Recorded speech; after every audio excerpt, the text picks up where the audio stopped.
He doesn't talk much about himself. He's quite busy, like a busy person. I would say that at some point in time, he got to know that he likes to carry girls, like, and he smokes, he drinks, and takes drug also. So I don't know deep about him. His character, he gets angry easily. He has issue with his wife, so but his children is what is targeted as family man. He wasn't into happy married life or something. He was just more of catering for his kids. I can't remember some of his friends that I've met, but like remember their faces kind of really or their names, but I've met two people that I said friend something. I don't have 10 million in my bank account, so I have like 400 or 500 in my account. Michael gave me his laptop. He had two laptops, so I told him that I wanted laptop, so he gave me one, and that was what I sold to get the money. It was a Mac Pro. I wasn't doing usher when I was with him anymore. I was getting more from him than doing the ushering, so there was no need on ushering. Ushering can be 15k, 20k. It gives me more than the ushering. The apartment where it was said it was leaking, so then they said I should book. They said it was free and I too was free, so like less expensive. It was Sunday on the 13th June. I decided to check online about the shortlets because it said that I didn't want hotel. There will not be Netflix, or like it will not be fun, like being in the house or something. So that was when I decided to check for a shortlet. So I sent it to him and he said it was okay. Then he said I should go check the place out. So I checked it and it was okay. Then he made payment. He sent 105. That was for like 4 days. After I paid the money, so after like 1 hour, he came. When he came, then we went to get food. We went out to eat and also get drinks. And we're just indoor watching movie, drinking, smoking. He woke up before me, but I was still feeling sleepy and dizzy because of the smoke, drink, and the drug. So he asked what I need, like what we need. So I was like, we need to buy food and drug because the drug that we brought already finished. He sent the money to their account. Why the other one? He gave me the card because I was trying to make payments and it didn't go through. So he gave me the card. I didn't have access to his card, but I know the PIN code. Before I was leaving, he stood up to lock the door. But when I got in, I was knocking. As there was no answer, I opened the door, was already open, like it wasn't locked. And the duvet was on the floor, plus pillows.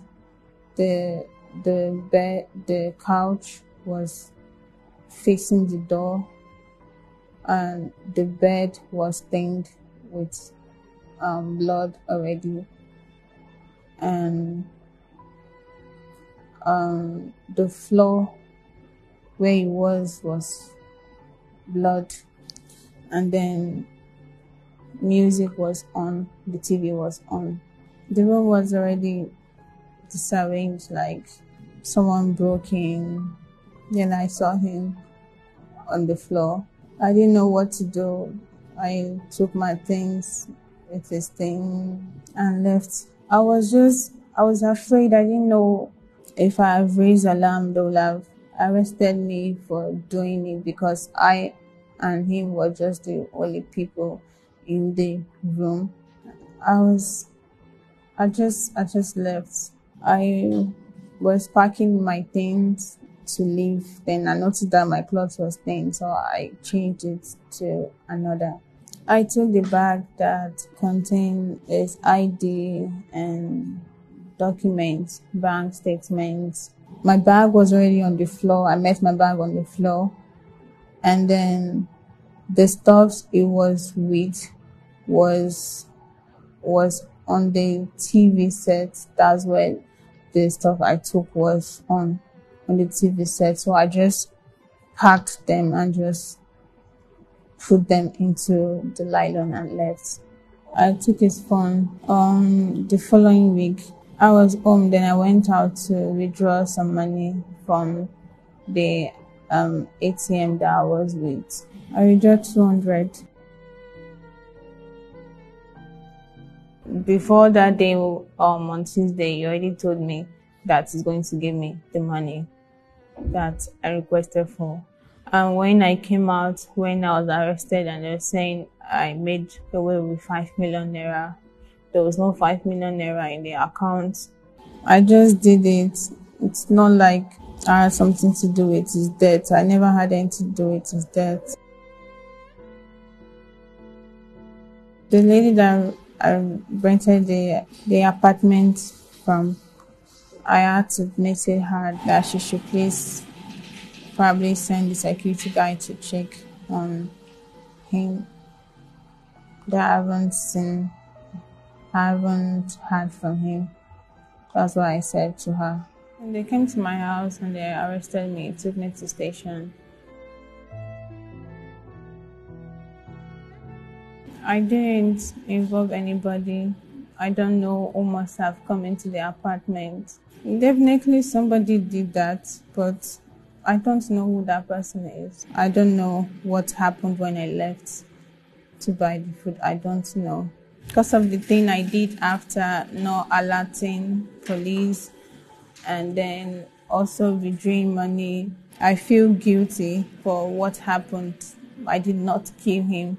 Knowing sure whether I did not kill him, but my doing, taking his money and not reporting the police, I believe that somebody knew where we were and then waited till I left before they could enter. The pressure and people, when I was confronting security guy, and it was like, no, nobody entered into the apartment, that it was just me that entered into the apartment.